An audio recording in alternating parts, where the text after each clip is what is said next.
That night, I wasn't supposed to take the long way home, but something in me wanted the quiet, the kind of quiet that lets your thoughts get loud enough to hurt. The streetlights flickered like they were tired too, casting long shadows that stretched and disappeared with every step I took. My phone buzzed once in my pocket. I didn't check it. I already knew who it wouldn't be. I had a life waiting for me at home. A partner. A routine. A bed that felt colder every night, even when someone else slept beside me. I was halfway down the block when I heard his voice. "Hey, excuse me." I stopped before I meant to. That should have been my first warning. He stood a few steps away from his doorway, tall, calm, unmistakably confident without trying. An African man, clearly an adult, wearing a loose shirt, sleeves rolled up, like he'd been living in that moment long before I walked into it. His tone wasn't sharp or rushed. It was gentle. "Curious, sorry," he said, nodding toward the sky. "Do you know if the rain's coming tonight?"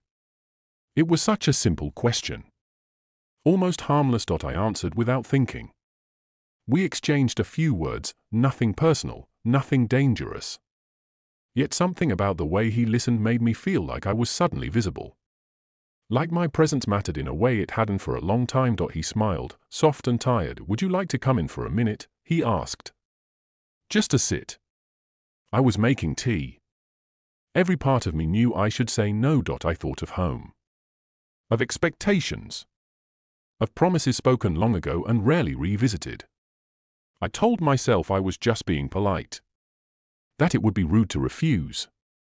That 5 minutes couldn't possibly change anything. Still, my heart was already beating faster. "I can't stay long," I said, hearing the lie as soon as it left my mouth. Inside, his place was modest and warm.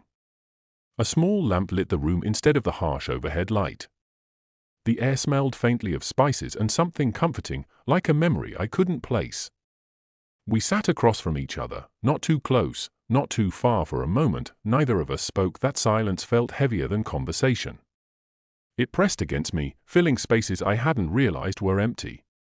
I noticed my hands resting in my lap, tense, unsure. I noticed how relaxed he seemed, as if he wasn't afraid of the quiet at all. "I don't usually call out to strangers," he said finally. "But you looked like someone who needed a pause." The words hit closer than they should have. I smiled, small and careful. Inside, something shifted, just slightly. Not enough to name. Not enough to stop. Outside, the street remained empty. Inside, I had already stepped somewhere I couldn't pretend was innocent anymore. The tea steamed between us, untouched at first, as if neither of us wanted to be the one to break whatever fragile balance had settled in the room. The lamp hummed softly. Outside, the night pressed against the windows, patient and watchful. "So," he said gently, "where were you walking from?" "Home," I replied, then paused. The word felt heavier than it should have. "Or, on my way there." He nodded, like he understood the difference. We talked about ordinary things at first. Work. The neighborhood.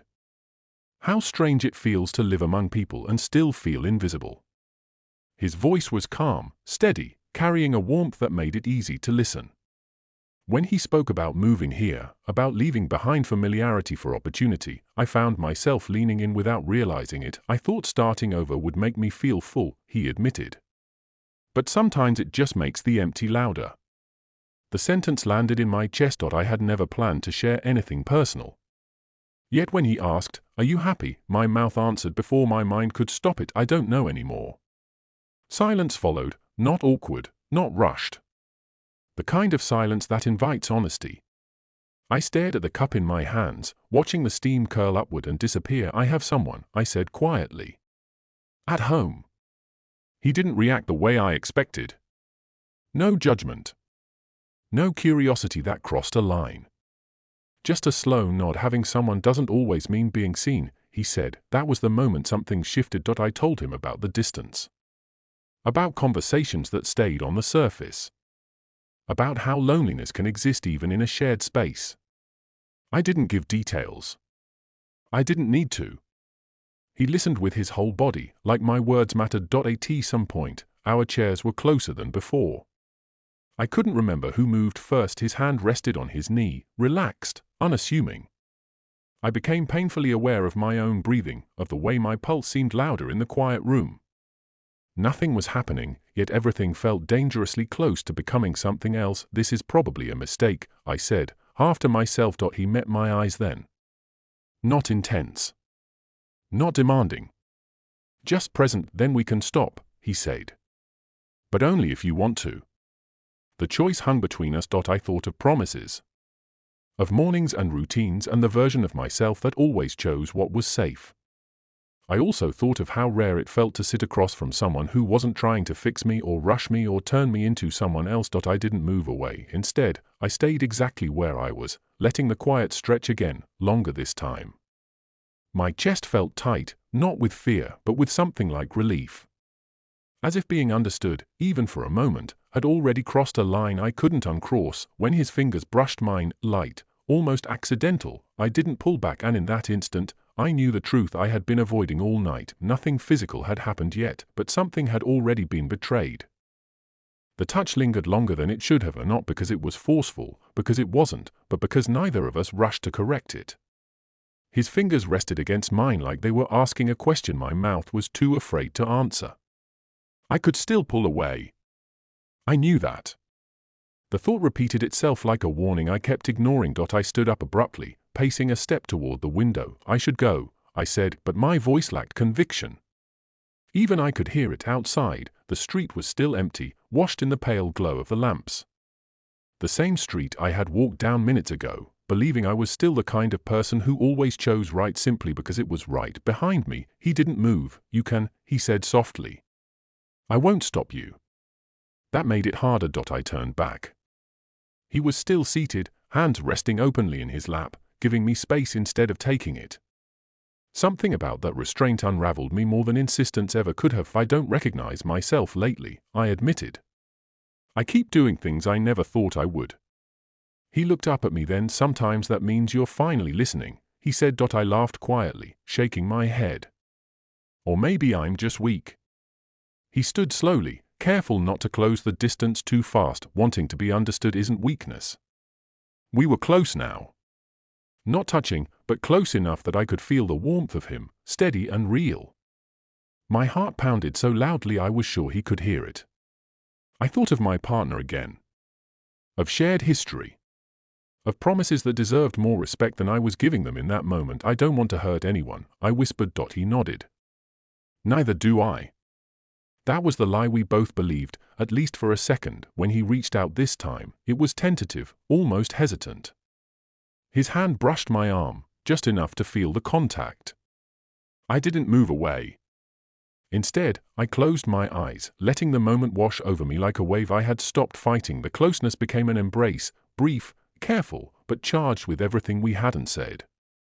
I felt something in me loosen, a tightness I had carried for too long. It wasn't about desire alone. It was about being held without expectations, without history weighing it down. Then our foreheads touched. I could have stopped it there, but I didn't. The kiss was soft, restrained, almost apologetic. No rush. No hunger. Just a quiet acknowledgement of a line crossed by choice, not accident. The second it ended, reality rushed back in, sharper than before. I pulled away first. "This can't happen again," I said, more like a plea than a promise. He stepped back immediately, giving me space, respect returning to the room like a delayed echo. Guilt settled in my chest, heavy and unavoidable, mixing with something dangerously close to longing. Nothing more happened after that. Yet as I reached for the door, my hands trembling, I understood something with painful clarity. I hadn't just crossed a line. I had learned how easy it was to choose differently, and how impossible it would be to forget what that choice felt like. The night air felt colder when I stepped outside. I pulled my jacket tighter around myself, as if that could hold everything in. The door closed behind me with a soft click, quiet, careful, final. The street looked exactly the same as it had before, but I wasn't. Every step toward home felt heavier, like I was carrying something I hadn't arrived with. Guilt came first. It sat in my chest, sharp and persistent, replaying the moment over and over. I told myself it had been brief. That it hadn't gone far. That nothing truly serious had happened. But I knew better. Infidelity doesn't begin with bodies, it begins with permission. And I had given mine away long before I crossed his threshold. When I reached home, the lights were off. The familiar stillness greeted me, indifferent and unchanged. I slipped inside quietly, shoes in hand, heart racing like I'd done something louder than I had. In the bedroom, my partner slept peacefully, unaware of the storm I had brought back with me. I stood there longer than necessary, watching the slow rise and fall of their chest. This was the part one hadn't prepared for, the contrast. The safety of what I had versus the ache of what I had tasted. Nothing looked broken. Nothing demanded explanation.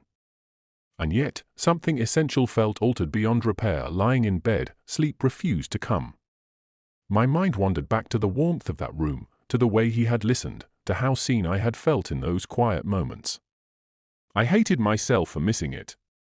I hated myself more for wondering what it meant. Was it a mistake, or was it a mirror? Morning arrived without answers. The world continued as if nothing had happened. Conversations resumed. Smiles were exchanged. Life demanded normalcy, and I provided it. But underneath, I felt split, caught between the person I had been and the person that night had revealed. I didn't know if I would ever see him again. I didn't know if I wanted to. What I did know was this: the encounter had stripped away an illusion I'd been clinging to, that neglect can be endured without consequence, that unmet needs simply fade if ignored long enough. That night didn't end a relationship, but it changed the way I saw it. As I walked out the door the next day, the same street waited for me, ordinary and quiet. Somewhere along it, a choice still lingered, unspoken, unresolved, and I wondered, not for the first time, was the real betrayal the kiss I shared with a stranger, or the silence I had been living with for far too long?